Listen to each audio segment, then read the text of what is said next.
If I say the word Sodom and Gomorrah, you immediately have a picture in your head, right? Absolutely. It's probably the most famous disaster movie imagery in human history. You picture fire from the sky, sulfur, a pillar of salt, people running. It is the ultimate archetype of divine judgment. It really is. It's the blockbuster moment of the ancient world. It's visceral, it's terrifying, and it's culturally ubiquitous. Right. Even people who have never opened a Bible know what that phrase means. It means total destruction. But here's the thing that really stood out to me when reviewing the stack of notes, articles, and commentaries for this deep dive. Most people stop the movie right when the credits roll on the destruction.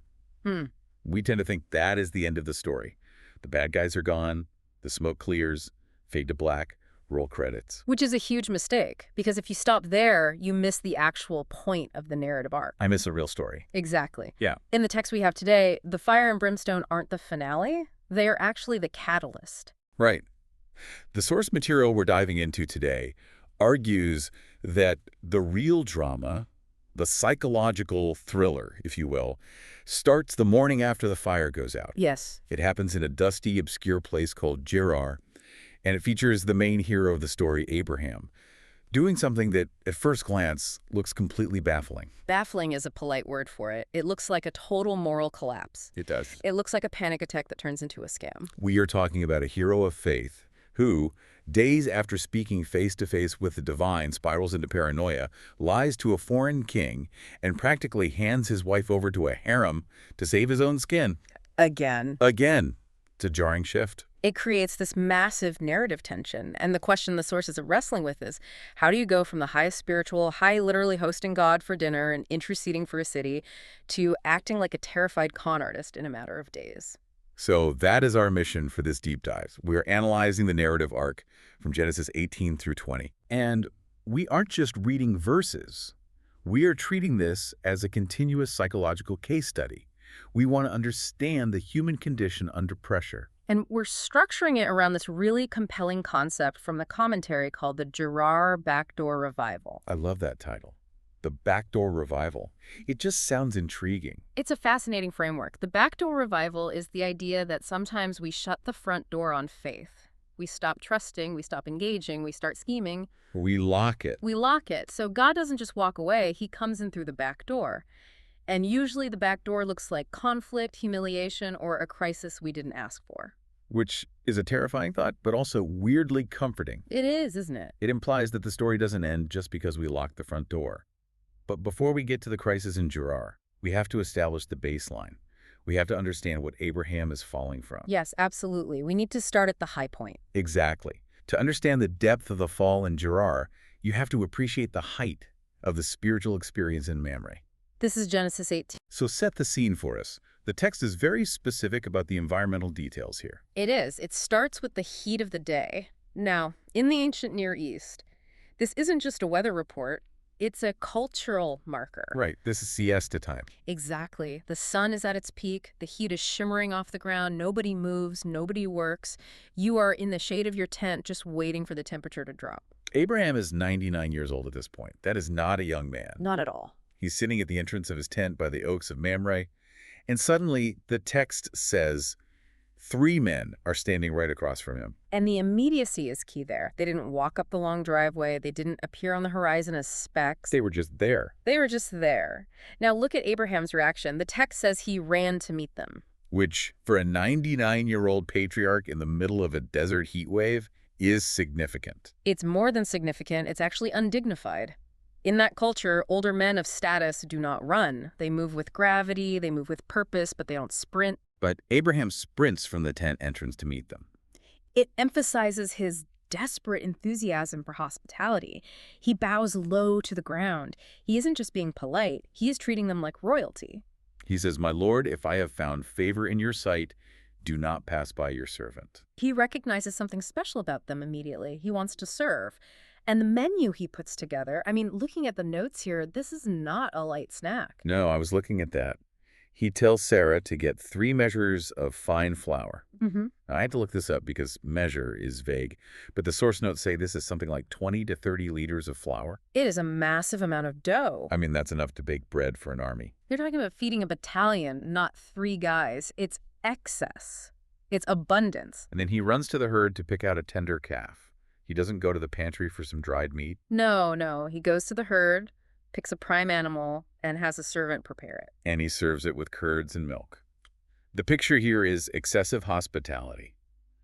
Abraham is going above and beyond. He is. Yeah. And notice his posture. He doesn't eat with them. He stands by them under the tree while they eat. He's acting as the waiter. He is. He is attentive, he is generous, and he is fully present. And this hospitality sets the stage for the first big twist. The visitors aren't just travelers. No. They ask, "Where is Sarah, your wife?"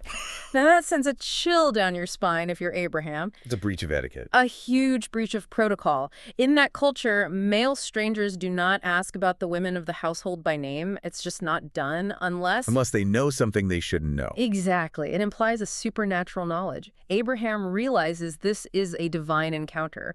The source material refers to this as a theophany, a visible manifestation of God. And they drop the promise. Yeah. One of the visitors says, "I will surely return to you when the season comes round again, and your wife Sarah will have a son." Now we have to pivot the camera to Sarah. The text tells us she is listening behind the tent flap, and we have to be empathetic to her context here. Absolutely. The source material is blunt. She is worn out. That's the phrase used. It's a biological reality. Yeah. She is long past menopause. Abraham is essentially a centenarian. And they have heard these promises for decades. They've moved countries. They've waited. They've had the whole Hagar disaster and nothing. So she laughs. She laughs to herself. It's an internal laugh. And the text gives us her internal monologue, which is just heartbreakingly honest. She thinks, "After I am worn out, will I have pleasure, and my Lord is old." It's interesting that she frames it around pleasure, not just legacy or duty. It really is. It speaks to the intimacy and the sheer physical impossibility of it. It's a cynical laugh, sure. But it's an earned cynicism. It's born of deep, callous disappointment. She has scar tissue on her hope. She's thinking, "Yeah, right, tell me another one." But the Lord, one of the visitors, hears that internal laugh. He confronts it. He asks Abraham, "Why did Sarah laugh?" And then he asks the defining question of the entire narrative, maybe the defining question of the Bible. Is anything impossible for the Lord? That's the one. But then Sarah gets scared. She realizes who is speaking. Of course. She lies. She says, "I didn't laugh." And I love the response. The Lord doesn't smite her. He doesn't get angry. He doesn't revoke the promise. He just simply says, "No, but you did laugh." "No, you did laugh." It's like, let's be real here. Yeah, let's not pretend. Exactly. He insists on the truth, but he stays in the relationship. It's a messy human moment right in the middle of a divine revelation. Sarah is terrified, Abraham is stunned, and God is just sitting there eating veal, promising the impossible. So you have this high spiritual moment, hospitality, prophecy, direct interaction with the Creator, but then the scene shifts. It does. The visitors get up to leave, heading towards Sodom, and Abraham walks with them to see them off. This brings us to section 2 of our outline, the high-stakes negotiation. This is where the psychological burden on Abraham really starts to accumulate. The Lord has this internal monologue again, right? Yeah. He decides, I shouldn't hide what I'm about to do from Abraham. Right. Because Abraham isn't just a random nomad. He's a partner. He is chosen to lead a righteous household. He needs to understand how divine justice works. So God tells him. He tells him, the outcry against Sodom and Gomorrah is so massive, so grievous, that I have to go down and verify it. That word verify caught my attention in the notes. It sounds bureaucratic, like an auditor. God is all-knowing, right? Why does he need to go down and look? It's a crucial insight. The source material suggests this is judicial language. God is demonstrating that he doesn't judge based on hearsay or distance. He investigates. He investigates. He is thorough. It frames the coming destruction as an act of justice, not arbitrary anger. He is going to see if the reality matches the outcry. But Abraham knows exactly who lives in Sodom. His nephew Lot. Exactly. And this triggers one of the most famous conversations in the Bible. Abraham steps forward and basically challenges God's justice. He really does. He asks, will you sweep away the godly with the wicked? It's incredibly bold. He is haggling with the Almighty. He says, far be it from you. Will not the judge of the whole earth do what is right? He is holding God to his own standard. That's it. He's saying, you are the judge. Judges don't kill innocent people. He starts the bidding at 50. If there are 50 righteous people, will you spare the city? God says yes. Mm-hmm. And then Abraham starts walking the number down. 45. 40. 30. 20. And he finally stops at 10.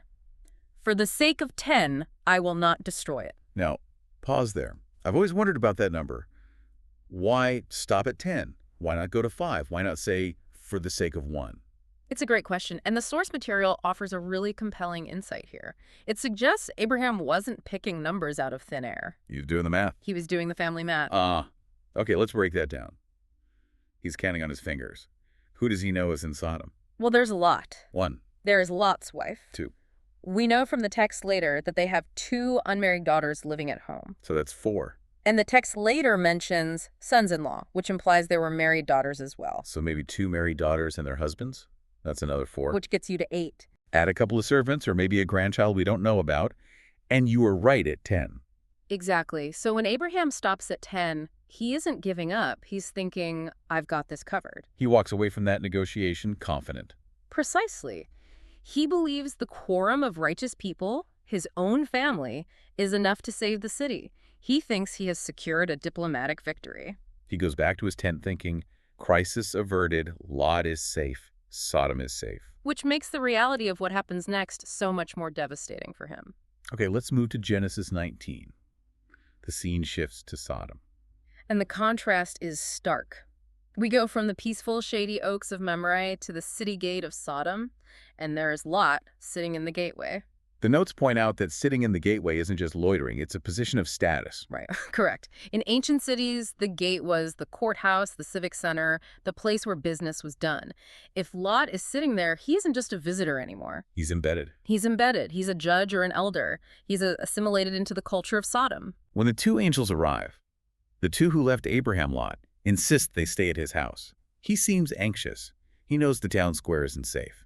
And boy, is he right. The description of the mob that forms that night is terrifying. It's awful. The text says, men from every part of the city, young and old. This isn't a few bad apples or a gang. It's total societal collapse. They surround the house. They demand the visitors be brought out for sexual violence. And here we see just how compromised Lot has become. To protect his guests, which is a sacred duty in that culture, he offers the mob his 2 daughters. It's horrific. We can't gloss over that. It shows the desperation and the moral warping of the environment. It's insane. Lot is trying to apply a twisted logic. I must protect the guests at all costs, even if the cost is his own children. It's a sign of how lost he is. He's trying to negotiate with the tiger. The angels intervene, thankfully. They pull Lot back in, blind the mob, and then drop the hammer. We are destroying this place. Get your people and get out. And look at the reaction. Lot goes to his sons-in-law, the ones Abraham was likely counting in his math. Right, the ones who are supposed to be part of the 10. And he warns them. And they laugh at him. They think he's joking. But he seemed to his sons-in-law to be jesting. So right there, Abraham's math starts to crumble. Those righteous people don't exist. The next morning, the urgency is off the charts. The angels literally have to grab Lot, his wife, and his 2 daughters by the hand and drag them out. Because the text says Lot hesitated. He lingered. He didn't want to leave his life, his status, his home. Even with angels yelling at him, he was paralyzed. They are dragged out because the Lord had compassion on them, not because they were righteous heroes. Right. And even then, Lot argues. He says the mountains are too far. He negotiates to go to a little town called Zoar. It's pathetic, really. He's bargaining for comfort in the middle of a rescue mission. I can't run that far. Let me go to this little town. God grants it. Lot runs to Zoar. The sun rises, and then The fire falls. the cities are obliterated. And we have the famous moment where Lot's wife looks back. And becomes a pillar of salt. She couldn't detach. Her heart was still in Sodom. So Lot ends up in a cave, terrified, with just his 2 daughters. We don't need to dwell on the dark ending with the incest and the origin of the Moabites and Ammonites, but it's a tragic, messy end to the Sodom saga. It is. It's a story of a man who tried to have it both ways and lost almost everything.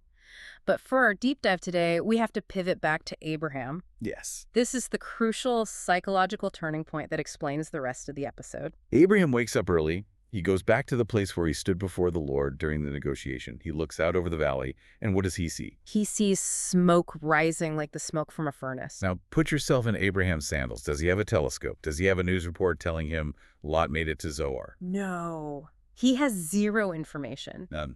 All he sees is total consuming destruction. He sees the mushroom cloud. So, in his mind, his math failed. Completely. He assumes there weren't even 10 righteous people. He likely assumes Lot, the wife, the daughters, everyone was consumed in the fire. The source material uses a powerful phrase here. It says he probably felt his prayers hit the ceiling of his tent. Imagine the spiritual crisis. He had a direct negotiation with God. He thought they had a deal. Save it for 10. We shook on it. And now he's looking at an inferno. He views this as a personal failure. He failed to save his family.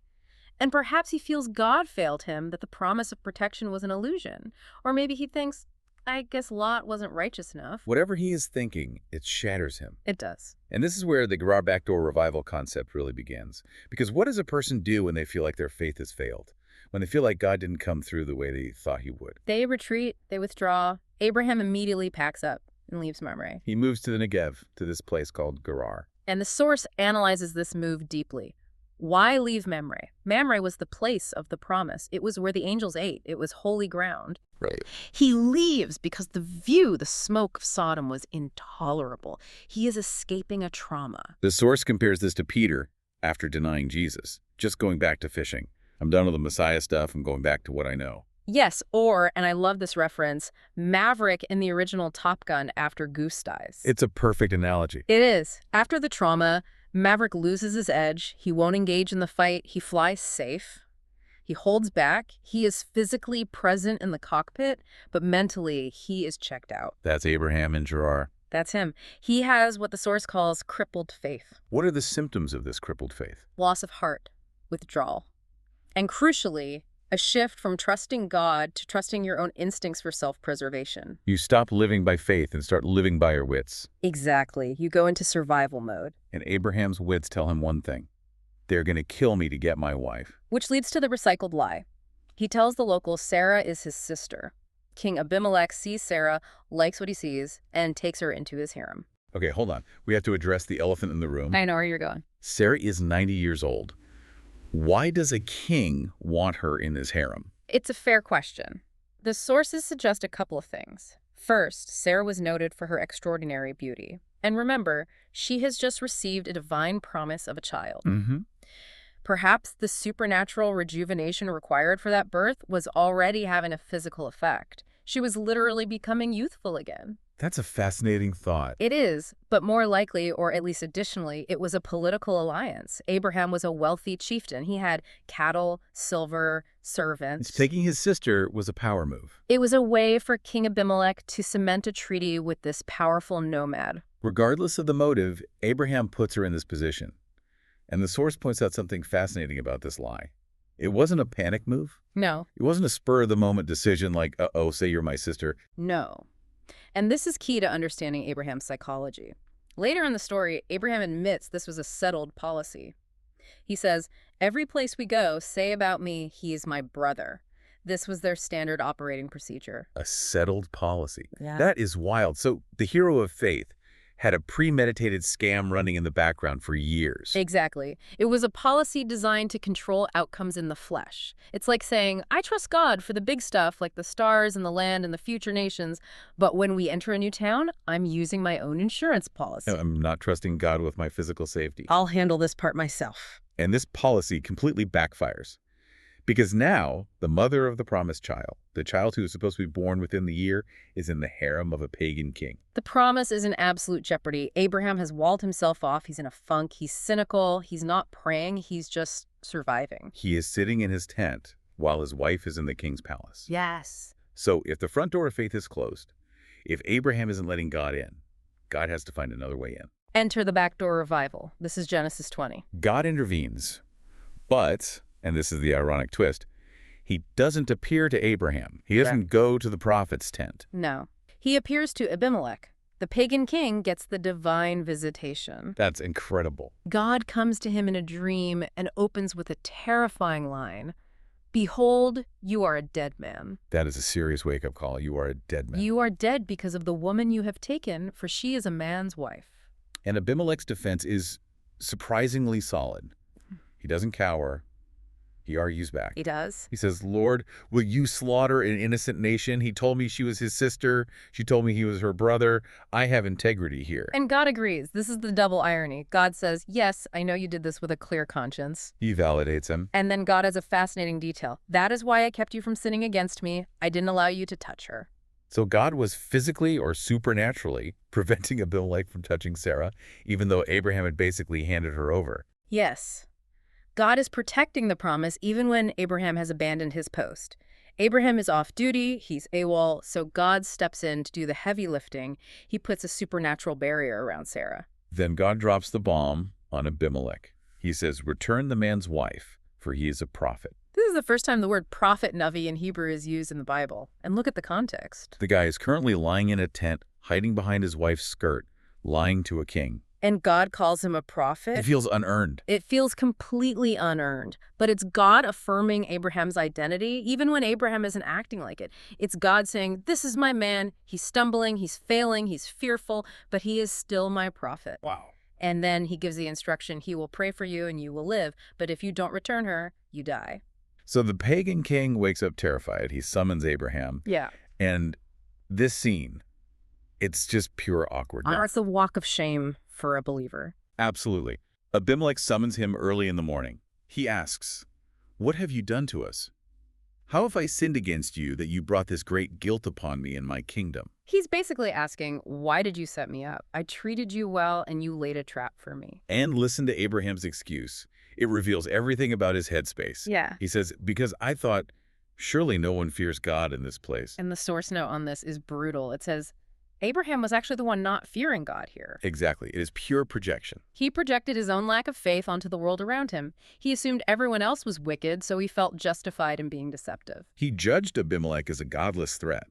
But Abimelech turned out to be a man of integrity who actually listened to God's dream. So Abraham is the one who looks like the atheist in this scene. He really is. And then Abraham pulls out the technicality. Yes. Well, she is my sister, actually. My father's daughter, not my mother's. Which is the worst kind of lie, the technical truth used to deceive. It's a lawyer's answer. I didn't technically lie, but the intent was to deceive. He also admits the settled policy here. And notice the phrasing he uses. When God made me wander from my father's house. Made me wander. That sounds resentful, doesn't it? It does. It sounds like he's blaming God. He is. He's blaming God for his rootlessness. It's like, God put me in this dangerous lifestyle. God took me from my comfortable home, so I had to come up with this lying scheme to survive. It's God's fault I had to lie. Exactly. He is deep in the victim mindset. I did what I had to do because God put me in a bad spot. But, and here's the twist that defines the backdoor revival. This conflict is the medicine. Yes. The source argues that God initiated this conflict. How so? Well, we find out later that God had closed the womb of Abimelech's wife and female slaves. God sent the dream. God created a crisis that Abraham couldn't ignore. Why? Why not just whisper to Abraham, hey, stop lying? Because Abraham wasn't listening. He had crippled faith. To force Abraham out of his shell, God had to break the settled policy. If everything had gone smoothly in Gerar, Abraham would have kept lying. He would have kept trusting his own schemes. The conflict exposed the lie. It dragged his secret policy into the light. It forced a confrontation. So how does it resolve? Let's get to section 6. Abimelech acts with incredible class. Better class than Abraham, frankly. By far. He restores Sarah. He gives Abraham sheep, cattle, servants. He says, my land is before you. Live wherever you please. He also pays a covering. Yes, 1,000 pieces of silver.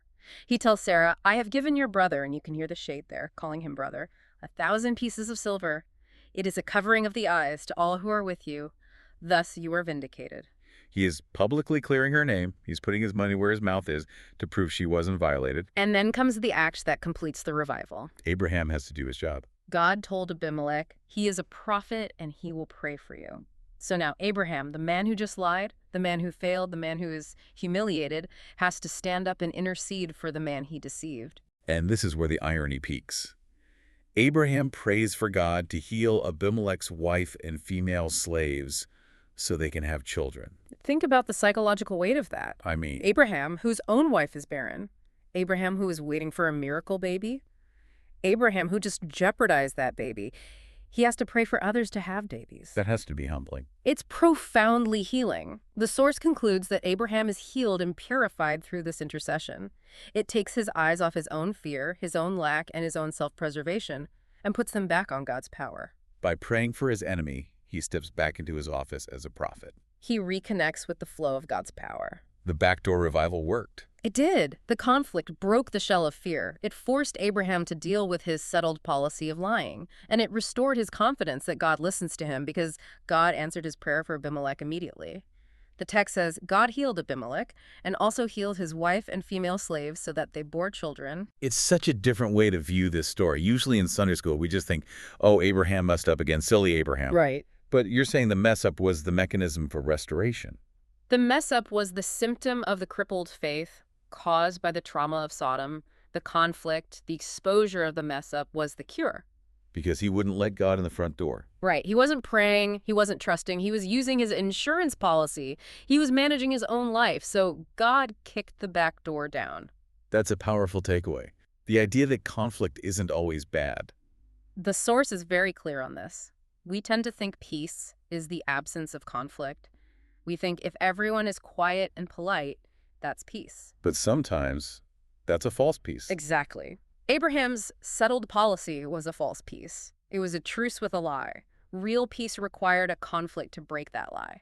It reminds me of that line about how a fast cure is just a salve on a boil. It feels better, but it doesn't heal the root. You have to lance it. Perfect analogy. Abraham's lie was the salve. The conflict with Abimelech lanced the boil. It hurt, it was messy, it was embarrassing, but it healed the infection. So looking back at the whole arc, we go from the highest high at Mamre hosting God to the deepest low, watching the smoke of Sodom and feeling like a failure, to the regression lying in Gerar, and finally to restoration through an awkward, humiliating, but necessary intervention.